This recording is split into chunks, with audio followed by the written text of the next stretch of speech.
T-3.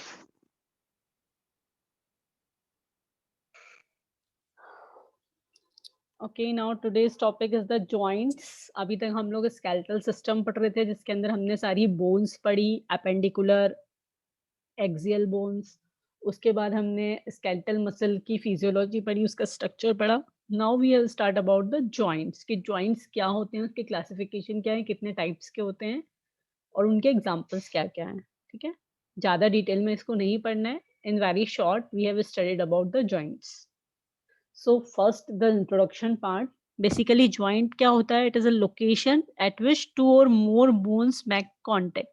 Joint basically एक part है, एक जगह है जहाँ पे दो या दो से ज़्यादा bones आपस में जाके मिल रही हैं, उसको हम बोलते हैं joints. Like basically it's a संगम, जैसे नदियों का संगम होता है, दो या दो से ज़्यादा नदी एक जगह जाके मिलती हैं, उसको हम संगम बोलते हैं। तो उसी तरीके से जॉइंट्स जहाँ पे दो या दो से ज़्यादा बोन आपस में जाके मिल रही हैं, कॉन्टैक्ट में आ रही हैं, it is known as joint. ठीक है? और ये मेनली क्या करती हैं, मूवमेंट करने में हेल्प करती हैं। आपके जो बोन्स का मूवमेंट है वो जॉइंट के थ्रू होता है, और साथ ही साथ मैकेनिकल सपोर्ट भी ये प्रोवाइड करती हैं। तो इनका ये फंक्शन होता है बेसिकली जॉइंट्स का। ठीक है? तो नॉर्मली इसको दो तरीके से कैटेगराइज किया गया है। फर्स्ट है आपका जॉइंट फंक्शन के according, means range of motion, कि आपके जो जॉइंट्स हैं वो कितना मूव कर पा रहे हैं, उसके अकॉर्डिंग इसे क्लासिफाई किया गया है। दूसरा क्लासिफिकेशन है according to their structure, means कि जो बॉन्स आपस में ज्वाइन हैं उनके बीच में किस टाइप का मटेरियल प्रेजेंट है, तो उसको हम बोलते हैं organisation of joints by the structure.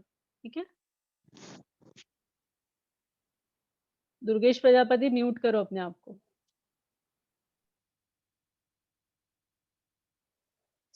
दो भागों में इसको कैटेगराइज किया गया है। एक वो कितने मूव कर पा रहा है, दूसरा उसके अंदर किस टाइप के मटेरियल प्रेजेंट हैं दो बोन्स के अंदर बेसिकली। ठीक है? तो इसमें सबसे पहला आपका जो क्लासिफिकेशन है वो है according to the range of motion, means कि आपके जो जॉइंट्स हैं वो कितनी पोजीशन तक मूव कर पा रहे हैं। तो they are of three types. पहला होता है आपका इमूवेबल जॉइंट, जो बिल्कुल मूव नहीं कर सकते, it is known as immovable. एक होता है आपका स्लाइटली मूवेबल, जो थोड़ा सा टर्न कर सकते हैं, और एक होता है कंप्लीटली मूवेबल, जो फ्रीली मूव कर सकते हैं, फुली मूवमेंट कर सकते हैं। तो यहाँ पे आप डायग्राम में देखो, सिनेंथ्रोसिस जिसको हम इमूवेबल की कैटेगरी में बोलते हैं, उसका जो सिनोनिम होता है इट इज नोन एज सिनेंथ्रोसिस। ठीक है? जो लिटिल मूवमेंट करते हैं, हल्का सा टर्न हो सकते हैं, इट इज नोन एज एम्फियाथ्रोसिस। एम्फियाथ्रोसिस। ठीक है? और जो कंप्लीटली मूव कर सकते हैं वो होते हैं डाइथ्रोसिस। तीन तरीके के यहाँ पे आपको क्या बोलते हैं, जॉइंट्स के टाइप्स हैं जो कितनी मूव कर सकते हैं उसके अकॉर्डिंग है। तो इमूवेबल जॉइंट्स जिनको हम सिनांथ्रोसिस बोलते हैं, उसका सबसे अच्छा एग्जांपल है स्कल सूचर्स। मतलब आपके जो क्रेनियल बोन्स होती हैं, क्रेनियल बोन्स के अंदर कुछ छोटे-छोटे से जॉइंट्स होते हैं। इन जॉइंट्स को बोला जाता है सचर्स। ये जो आपको दिख रहे हैं, it is the cranial bones जो आपने पढ़ी थी, लाइक पैराइटल, टेम्पोरल, ऑसिपिटल। तो उनके बीच में ये इस टाइप का जो सेक्शन होता है, it is known as sutures. Sutures जिसको बेसिकली बोलते हैं। ठीक है? तो इस टाइप के जो जॉइंट्स होते हैं, इट इज़ द इमूवेबल। ये कभी मूव नहीं करते, एकदम स्टिक रहते हैं अपनी पोजीशन पे। ठीक है? दूसरा इसका एग्जांपल हो जाएगा टीथ।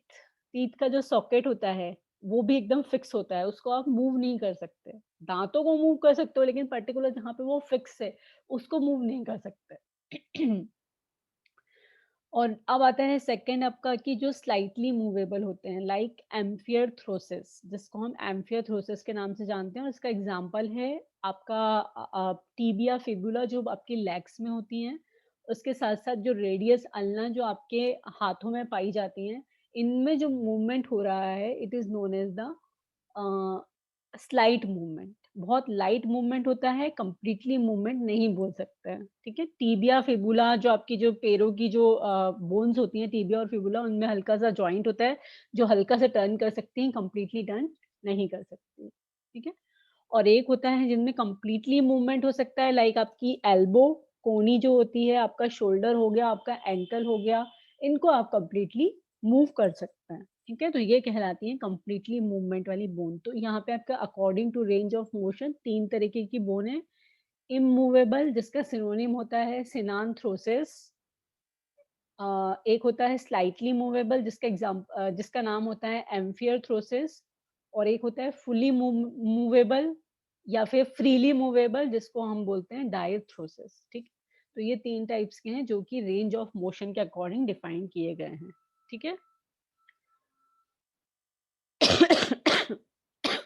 नेक्स्ट कैटेगरी आती है आपके अकॉर्डिंग टू देयर स्ट्रक्चर, कि आपके जो 2 बोन्स हैं, उन बोन्स में किस टाइप का मटेरियल या किस टाइप का स्ट्रक्चर उसके अंदर प्रेज़ेंट है, तो उसे 3 भागों में क्लासिफ़ाई किया गया है। One is fibrous, one is cartilaginous and one is synovial. 3 तरीके के आपको क्लासिफ़िकेशन पढ़ने हैं, जिसमें फाइब्रस में 3 टाइप आते हैं, गोम्फोसिस, सूचर्स एंड सिंडेस्मोसिस। और कार्टिलेजस में भी 2 आते हैं, सिनकॉन्ड्रोसिस और सिम्फाइसिस।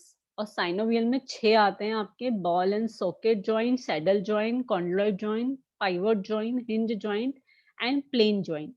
ये हम one by one in detail with examples पढ़ने वाले हैं, ठीक है? आई थिंक थोड़ा बहुत तो आपको भी याद होगा कि कितने टाइप्स के जॉइंट होते हैं और कौन-कौन से टाइप्स होते हैं और क्या-क्या एग्जांपल्स होता है, ठीक है? सो पहला आता है अकॉर्डिंग टू स्ट्रक्चर में फाइब्रस जॉइंट्स। फाइब्रस जॉइंट्स अभी हमने देखा कितने टाइप के हैं यहाँ पे, 3 टाइप के, ठीक है? तो between the articulation of fibrous joint is thick connective tissue, which is why most fibrous joints are immovable, ठीक है? नॉर्मली क्या होता है, आपके फाइब्रस जॉइंट्स होते हैं, उनके अंदर जो मटेरियल प्रेजेंट होता है वो फाइब्रस कनेक्टिव टिश्यू प्रेजेंट होता है, जिसकी वजह से मोस्ट ऑफ द जॉइंट्स जो होते हैं वो मूव नहीं कर पाते। लेकिन कुछ जॉइंट्स होते हैं जो थोड़ा मूवेबल होते हैं, लेकिन मोस्ट ऑफ द जॉइंट्स जो हैं वो इमूवेबल होते हैं। तो मोस्टली फाइब्रस जॉइंट के जो एग्जांपल्स हैं वो होंगे इमूवेबल जॉइंट्स, ठीक है? जो मूव नहीं कर सकते हैं वो नॉर्मली एग्जांपल होते हैं फाइब्रस जॉइंट्स के, लेकिन कुछ एक्सेप्शन भी होते हैं जो थोड़ा बहुत मूव कर सकते हैं, ठीक है?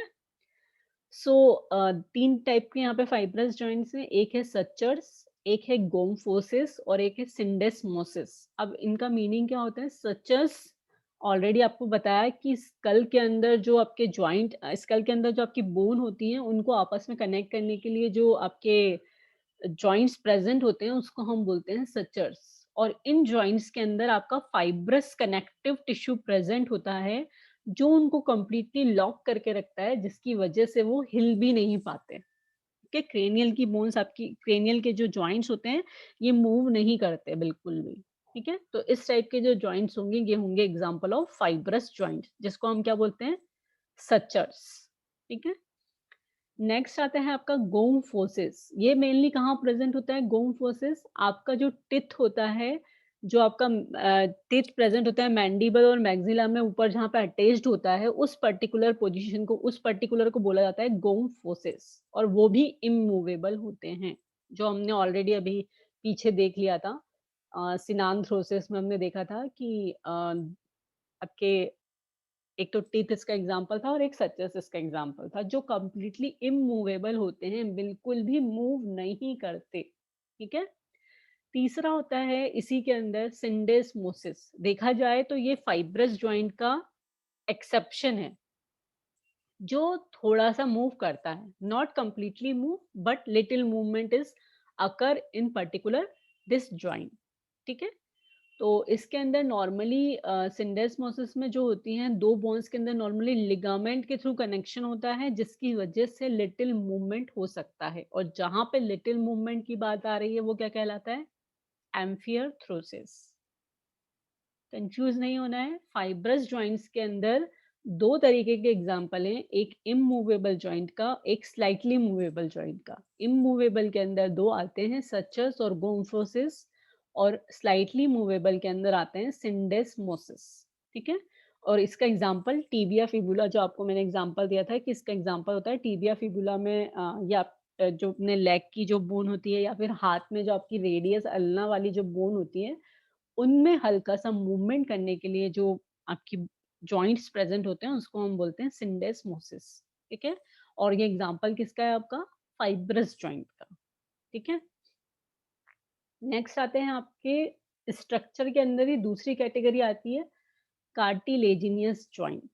Cartilaginous joint means joint which unite bones with cartilage, जो बोन्स को आपस में कनेक्ट करते हैं थ्रू द कार्टिलेज, उसको हम बोलते हैं कार्टिलेजिनियस जॉइंट।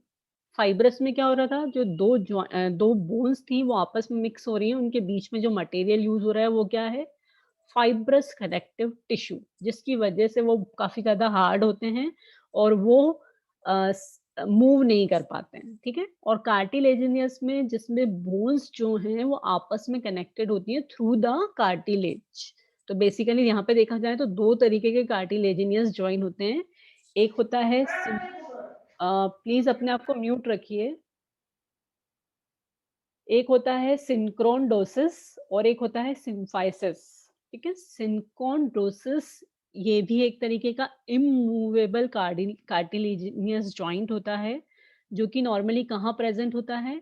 आपके स्टर्नम और फर्स्ट पेयर जो होती हैं रिब्स की, उनके बीच में प्रेज़ेंट होता है। Sternum is the breast bone और आपकी जो रिब्स होती हैं, जो आपकी जो फर्स्ट पेयर रिब्स होती है मीन्स 7 जो रिब्स होती है जिनको हम ट्रू रिब्स बोलते हैं, वो रिब्स और स्टर्नम के बीच में जो जॉइंट होता है it is known as the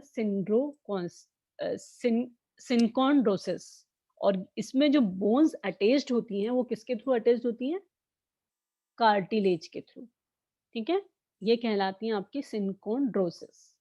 और दूसरा एग्जाम्पल आता है आपका सिम्फाइसिस। सिम्फाइसिस नॉर्मली आपके हाइलिन कार्टिलेज में जो आपके ट्रेकिया में प्रेजेंट होते हैं वहां पे होता है, या फिर आपका हिप बोन्स इनमें नॉर्मली प्रेजेंट होता है। तो ये कार्टिलेज के थ्रू, जैसे वर्टिबल कॉलम होता है आपका, वर्टिबल कॉलम में बीच बीच में कार्टिलेज प्रेजेंट होते हैं, तो कार्टिलेज के थ्रू आपकी जो कॉलम होती है वो अटैच्ड होती है। These are the examples of the symphysis, ठीक है? 2 तरीके के एग्जाम्पल हैं, एक रिब्स स्टर्नम का एग्जाम्पल यहाँ पे दिया है और एक है सिम्फाइसिस का एग्जाम्पल, ठीक है? ये कैटेगरी है कार्टिलेजिनियस की, जिसके अंदर बोन्स कनेक्टेड होती हैं कार्टिलेज के थ्रू, ठीक है? थोड़ा याद करना पड़ेगा, याद करने का ज़्यादा है इसके अंदर क्योंकि आपको टर्म्स याद करनी पड़ेंगी। नेक्स्ट कैटेगरी आती है आपकी साइनोवियल जॉइंट्स।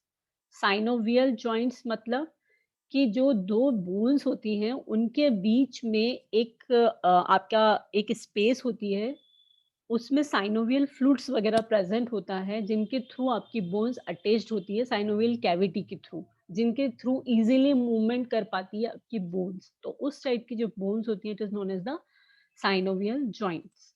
और हमेशा ध्यान रखिएगा साइनोवियल जॉइंट्स जो भी होती हैं, वो कंप्लीटली मूवेबल जॉइंट होती हैं, ठीक है? कंप्लीटली मूव कर सकती हैं वो, ठीक है? लेकिन कंप्लीटली मूव कर सकती हैं, लेकिन या तो किसी पर्टिकुलर एक डायरेक्शन में मूव करेंगी या फिर एक एक्सिस पे मूव करेंगी। ऐसा नहीं कि आप बैठे हो तो आप पूरा बोल दो कि हमने पूरा गर्दन घुमा के सब जगह देख लिया, हमारा पूरा उल्टा-सीधा ऊपर-नीचे सब कुछ हो गया, ऐसा नहीं है। कंप्लीटली मूव कर सकती है मीन्स कि ईज़िली कहीं पे किसी पर्टिकुलर डायरेक्शन में वो मूव कर सकती है, ठीक है? तो टोटल 6 तरीके की आपकी वो होती हैं, क्या बोलते हैं, साइनोवियल जॉइंट्स। जैसे पहली होती है आपकी ग्लाइडिंग जॉइंट्स। ग्लाइडिंग का मतलब बेसिकली क्या होता है? अ, ग्लाइड करना मीन्स बेसिकली कैसे बताएँ, एकदम से फिसलना जिसको बोलते हैं बेसिकली, ठीक है? तो जो गाइडियल जॉइंट्स नॉर्मली होती हैं वो आपके रिस्ट में और एंकल्स में, जो आपके टार्सल्स और कार्पल्स होते हैं वहाँ पे मेनली ये प्रेज़ेंट होती है, जो ग्लाइडिंग बोन्स होती हैं, ठीक है? नेक्स्ट आती है hinge joint. Hinge joint normally एक एक्सिस पे ही वर्क करती हैं, लाइक आपका जो गेट होता है, गेट के आपने कॉर्नर में देखा होगा इस टाइप का स्ट्रक्चर आपको कुछ दिखाई देता है, जो गेट के साइड में लगा हुआ होता है। तो जब आप गेट को ओपन कर रहे हैं, तो वो भी ओपन होता है, जब आप गेट को क्लोज़ कर रहे हैं, तो वो भी क्लोज़्ड होता है। लाइक आपकी नी की जॉइंट होती हैं या फिर आपके एल्बो की जॉइंट होती है, वो इस तरीके से होती है कि आप इसको सीधा करोगे, तो वो सीधा हो जाएगा, जब आप उसको फ़ोल्ड करोगे, तो वो फ़ोल्ड हो जाएगा। उसी तरीके से अपना घुटने में होता है। ऐसा नहीं कि अपने घुटने को ऐसा भी मूव कर सकते हो, ऐसा भी मूव कर सकते हो। ऐसा नहीं कि आप घुटने को बिल्कुल ही उल्टा ही कर दो, तो वो पॉसिबल नहीं है। सिर्फ़ एक एक्सिस पे ही वो टर्न हो सकता है। तो यहाँ पे जो हिंज जॉइंट होता है उसका एग्जांपल होता है आपका नी जॉइंट और एल्बो जॉइंट, ठीक है? तीसरा आता है आपका pivot joint. Pivot joint normally क्या होता है कि आपके ये जो आपका जो स्पाइनल कॉर्ड होता है, स्पाइनल कॉर्ड जहाँ से स्टार्ट हो रहा है वहाँ पे एटलस और एक्सिस प्रेजेंट होते हैं जो कि सर्वाइकल की कैटेगरी में आते हैं। वहाँ पे ये प्रेजेंट होता है जो कि हेड को इधर-उधर मूव करने में हेल्प करता है, ठीक है? कंप्लीटली रोटेट नहीं करता है लेकिन इधर-उधर मूव करने में आपको पीछे तक टर्न करके देखना है तो आप देख सकते हैं। तो यहाँ पे पाइवट जॉइंट जो होता है वो हेल्पफुल होता है, ठीक है? इसका एग्जांपल नॉर्मली आएगा कि एटलस और एक्सिस में पाया जाता है, ठीक है? कॉन्ड्लॉइड जॉइंट जो होता है वो सर्कुलर मोशन के लिए नॉर्मली प्रेजेंट होता है, ठीक है? कोई आप जैसे कि कार्पल बोन्स हैं, जो कि रेडियस रिस्ट जो रेडियस और कार्पल के बीच में रेडियस होती है, तो ये कंप्लीटली इस तरीके से मूव कर सकती है, तो ये जो जॉइंट हो जाएगा आपका कॉन्ड्लॉइड जॉइंट हो जाएगा, ठीक है? सैडल जॉइंट नॉर्मली आपके थंब में प्रेजेंट होती हैं। थंब के जो आपके जितने भी कार्पल और मेटाकार्पल सॉरी मेटाकार्पल और फेलेंजेस प्रेजेंट होते हैं, उनमें आपकी प्रेजेंट होती है सैडल जॉइंट, ठीक है? जो कि इस तरीके से मूव करने में हेल्प करती है। रोटेशन नहीं करती है लेकिन मूवमेंट कर सकती है प्रॉपर। और एक होता है आपका बॉल एंड सॉकेट जॉइंट जो कंप्लीटली हाथों को मूव कर सकता है। ये आपके शोल्डर में नॉर्मली पाया जाता है। पेक्टोरल गर्डल जिसको हम बोलते हैं, ह्यूमरस में पाया जाता है, आपकी जो बोन होती है हाथ में। तो ये नॉर्मली रोटेट करने के लिए यूज़ होता है, ठीक है? और हिप्स और शोल्डर जॉइंट इसका नॉर्मल एग्ज़ाम्पल है। तो this is all over the joints and it's a very short topic. Mainly ये है कि आपको इनकी जो वो हैं, क्या बोलते हैं